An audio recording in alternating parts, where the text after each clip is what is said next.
दुरूद शरीफ के बाद आप दुआएं और भी पढ़ सकते हैं, लेकिन आम तौर पर हमें जो दुआ सिखाई जाती है, आज तक भी बच्चों को जो दुआ सिखाई जाती है वो सिखाई जाती है रब्बी जालनी। इसलिए कि ये दुआ बड़ी जामे दुआ है, अपने लिए भी है, औरों के लिए भी है, उम्मत मुस्लिमा के लिए भी है।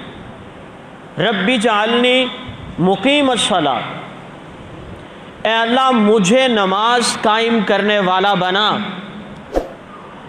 वमिन ज़ुर्रियती, और मेरी औलाद को भी। समझ आ रही है?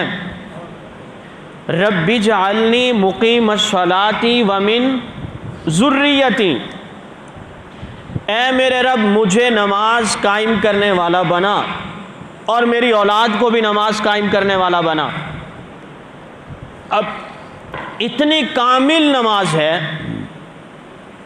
कि इसकी औलाद है ही नहीं, खुद बच्चा है, ये खुद बच्चा है, अभी इसकी शादी नहीं हुई, लेकिन अपने लिए भी नमाज की दुआ कर रहा है और अपनी औलाद के लिए भी कर रहा है। कि इसका क्या मतलब है कि अल्लाह जब मेरी औलाद हो तो उसे नमाज पढ़ने वाला बना। जामे दुआ है।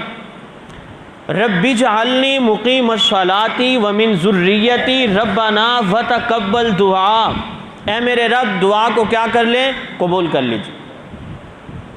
रब्बना ग़फ़िर ली, ऐ अल्लाह मुझे बख्श, वली वालिदैया, और मेरे वालिदैन को भी बख्श, वलिल मुमिनीना, और तमाम ईमान वालों को जो क़यामत तक आएंगे, यौम यक़ूमुल हिसाब, क़यामत के दिन जब हिसाब का मामला हो, मुझे भी बख्श दीजिए, मेरे वालिदैन को भी बख्श दीजिए, क़यामत तक आने वाले तमाम ईमान वालों को भी बख्श दीजिए। दुआएं और भी पढ़ सकते हैं, लेकिन जामे तरीन दुआ है ये। इसलिए हमारे अकाबिर उलमा असलाफ हमारी तवज्जो दिलाते हैं कि आप कौन सी दुआ पढ़ें, ये वाली दुआ पढ़ें।